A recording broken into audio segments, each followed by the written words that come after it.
Bonjour à toutes, bonjour à tous. J'espère que vous allez bien. On se retrouve aujourd'hui pour la présentation d'un tarot que j'ai trouvé magnifique dès que je l'ai vu et franchement quand j'ai vu que ça parlait de lutins et de fées, j'ai dit celui-là il me le faut. Alors c'est un tarot de Francesca Matteoni et il a été illustré par Dotto Gabos. Donc on va le découvrir tout de suite. Déjà rien que l'illustration m'intriguait. Je trouve cette créature super sympa, elle fait vraiment créature enchantée et il porte bien son nom. Vous avez des fleurs tout autour, les nénuphars qui sont juste en dessous. Franchement, je le trouve très très bien fait. Donc c'est une boîte aimantée. Vous avez également une illustration qui se trouve sur le bord. De l'autre côté également. Une population invisible vit tout près de nous. Des lutins facétieux, des fées merveilleuses, des farfadets maléfiques et d'autres créatures enchantées. Sous des noms différents mais avec des caractéristiques similaires, ils sont partout autour de nous, même si nous ne les voyons pas toujours. Découvrez l'univers magique des fées et des lutins, ces créatures issues de différentes traditions à travers le monde, qui vous guideront au fil des 78 cartes de ce tarot pour trouver les réponses à toutes vos questions. Donc il est au petit prix de 26 €. Il est sorti aux éditions Médicis, qui font partie du groupe Très Daniel. Donc on va le découvrir à l'intérieur. Donc c'est une boîte aimantée avec un rabat. Vous avez un livre. Oui, je dis bien un livre parce que c'est pas les petits livrets que vous avez d'habitude, c'est carrément comme une couverture de livre. Je trouve ça super sympa.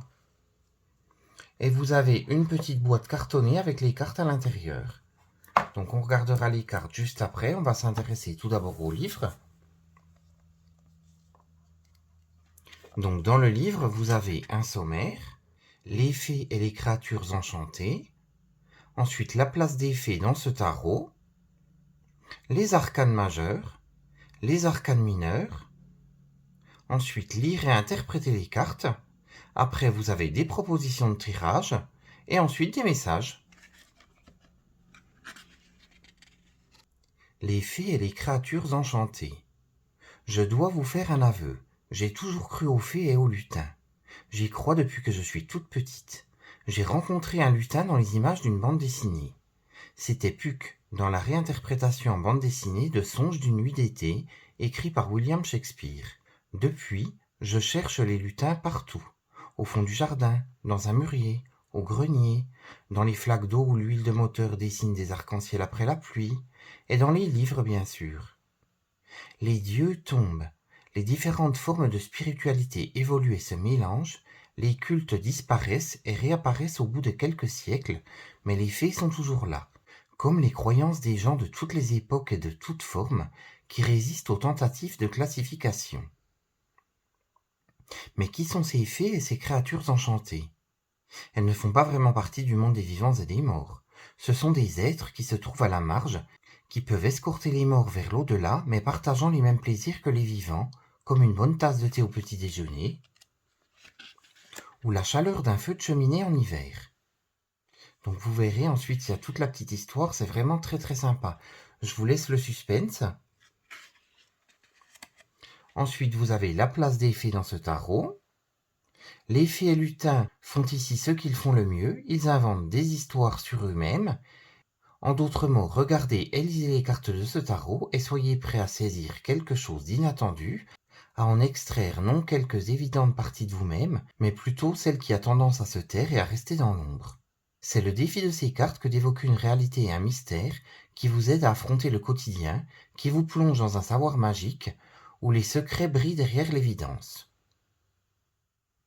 Ensuite, on passe aux arcanes majeures. Donc vous avez l'illustration qui se trouve en pleine page.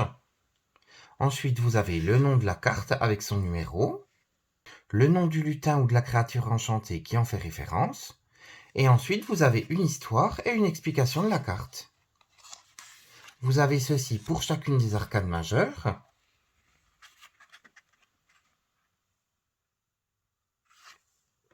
Ensuite, on passe aux arcanes mineures. Pareil pour les arcanes mineures, vous avez le nom de la carte, une explication globale, et puis vous avez une petite histoire. C'est vraiment très très sympa, je trouve, c'est très très original. C'est à mi-chemin, je trouve, entre le tarot et l'oracle. Alors ensuite, vous avez des exemples de tirage. Donc là, l'auteur vous propose de tirer une carte par jour. Ce sera la fée ou le lutin du jour. Vous pouvez le faire soit le matin, soit le soir, comme vous voulez dans la journée. Vous prenez la carte et vous travaillez sur sa signification. Elle vous donnera des indications sur la journée qui commence ou alors sur la journée qui vient de s'écouler. Ensuite, vous avez le tirage du voyage des fées et des lutins. Donc, il se fait en 5 cartes. La première carte représentera la maison, c'est la situation de départ, le passé, ce que vous laissez derrière vous. La deuxième carte sera le chemin, donc c'est le chemin que vous prenez et la question que vous souhaitez poser. La troisième carte sera l'antagonisme, donc qu'est-ce qui s'oppose à votre chemin ou à vos désirs. La quatrième carte sera l'aide magique, qui ou qu'est-ce qui vient à votre secours. Et la cinquième carte sera l'arrivée, où le chemin vous mènera-t-il et qu'est-ce que vous allez y trouver. Donc je trouve ça super intéressant, c'est vraiment bien. Ensuite, vous avez les messages. Donc les messages, ce sont des mots-clés pour chacune des cartes avec une petite explication. Donc dans le sens positif et dans le sens négatif.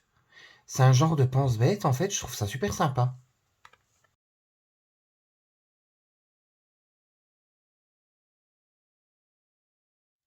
Donc on va découvrir les cartes. Alors les cartes sont de qualité très très correcte, hein. Elles sont assez épaisses, je trouve.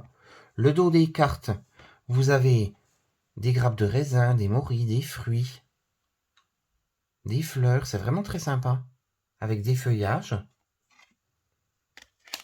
Alors je vous laisse découvrir les cartes et on se retrouve juste après pour un tirage.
J'étais tellement impatient de vous montrer les cartes que je vous ai même pas montré les tranches. Alors je vous les montre tout de suite. Donc ce sont des tranches qui sont unies.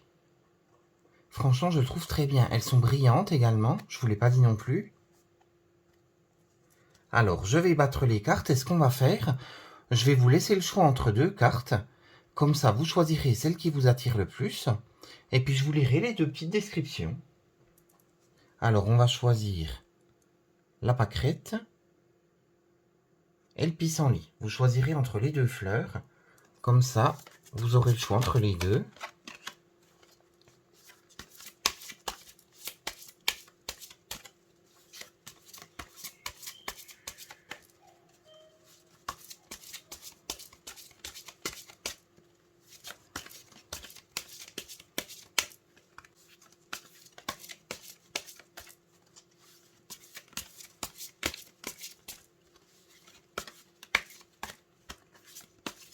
Alors, qu'est-ce que les fées et les créatures enchantées ont à nous dire? Alors, on va choisir celle-ci pour la pâquerette. Et on va prendre celle-ci pour le pissenlit.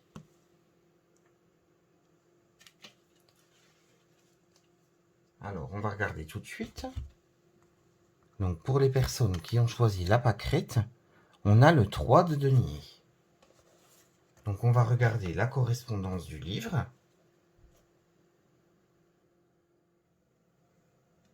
Je la trouve très sympa, cette carte.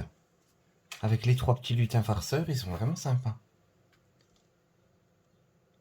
La pierre détient un secret qui peut être copié et resté pour toujours.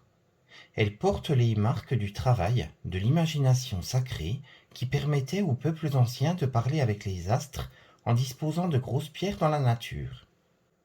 Quand les humains ont oublié, les lutins sont apparus pour préserver cette connaissance de la magie. Dans le 3 de denier, ils travaillent ensemble, chacun offrant ses qualités. Il y a ceux qui encouragent, ceux qui sculptent, ceux qui donnent du rythme. Leurs noms sont absorbés dans le travail, se transforment en une inspiration qui touche les observateurs et les pousse à participer. Partagez vos connaissances, chantent-ils ensemble. Vos réalisations ont besoin des autres pour resplendir. Donc on va regarder le message cette fois pour ceux qui ont choisi le pissenlit. Alors on va découvrir la carte. Il s'agit du valet d'épée. Tamlin est le héros d'une ballade écossaise dont les principaux événements restent les mêmes dans différentes versions. Janet, jamais prise au dépourvu, cueille une rose interdite et Tamlin apparaît aussitôt. Il tombe amoureux et elle est enceinte. Le jeune homme lui explique qu'il a été enlevé par les fées et qu'il sera envoyé en enfer à Halloween. Janet le libérera en affrontant la reine des fées. Elfe et humain, séducteur et victime, il se cache derrière les roses en fleurs.